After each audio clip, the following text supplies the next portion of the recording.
Welcome to a short reflection by Sebastian Mahfood on Canto 5 of Dante's Purgatorio.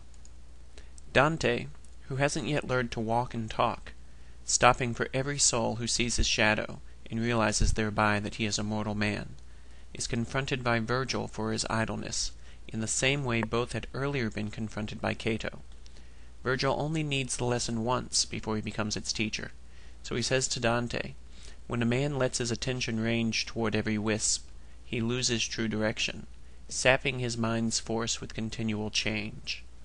Dante grasps the point, and the poets move on. The souls on this level of purgatory died by violence before they could make proper penance for their sins in life. At the last moments, though, they called upon Mary, Christ, the Holy Spirit, and God, to bring them home to heaven, and their prayers were answered.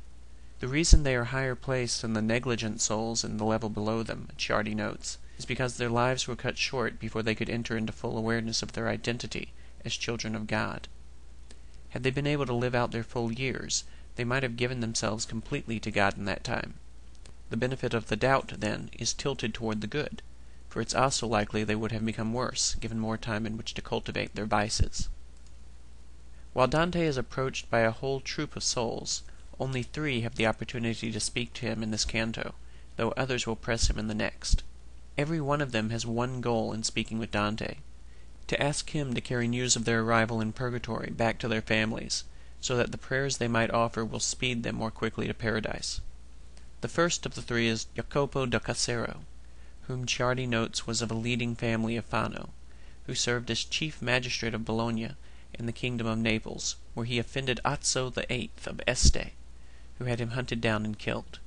Jacopo doesn't give his name, in humility calling himself no more than first to plead, but his situation is enough to identify him, and his double entendre concerning the Antinori means that he was killed by those who were traitors against their country, which in life he had claimed Azzo to be, and that he was killed in Padua, a city, Ciardi notes, purportedly founded by Antenor of Troy, for whom the second round of the 9th circle of hell is named.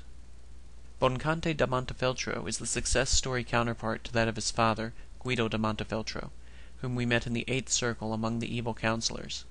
There, Guido recounted the story of St. Francis's coming to collect him upon the moment of his death, and being bested by a black angel who held against him the evil counsel he had been persuaded by Pope Boniface VIII to give. Here, though, Bonconte's cry for Mary's help at the moment of his death on June 11, 1289, at the Battle of Campaldino, enables him to be redeemed by the heavenly presence that comes to collect his soul against the ire of the black angel who cries foul.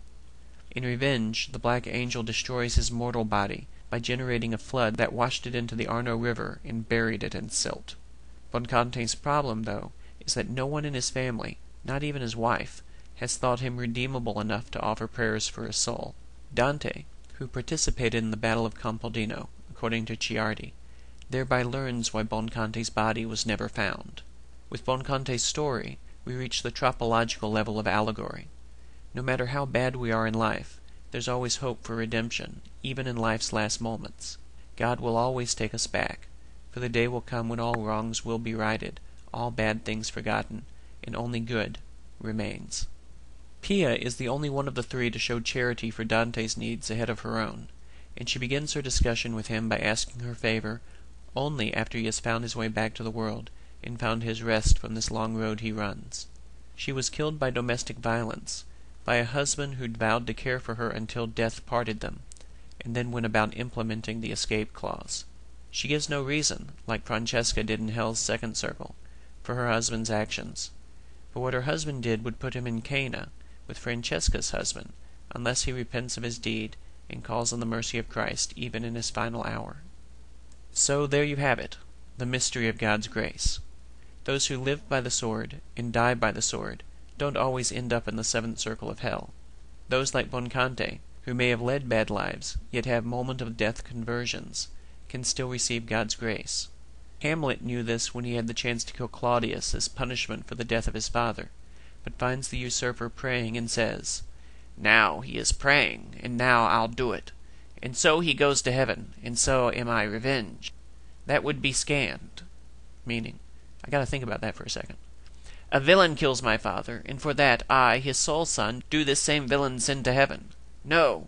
Up, sword! And know thou a more horrid hint, when he is drunk asleep, or in his rage, or in the incestuous pleasure of his bed, at gaming, swearing, or about some act that has no relish of salvation in it, then trip him, that his heels may kick at heaven, and that his soul may be as damned and black as hell whereto it goes.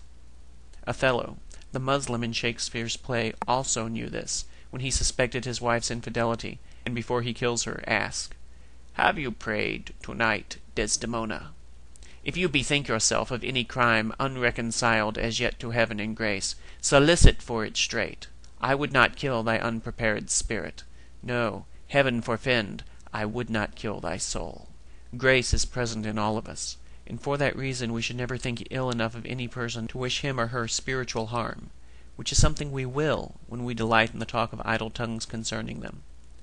Father Samuel Weber of Kinnerk once told me that we should endeavor to never think or speak ill of anyone, and when we speak or think, focus only on the good. Who knows but that we might meet again the worst scoundrel of our lives, enjoying the beatific vision with us in paradise?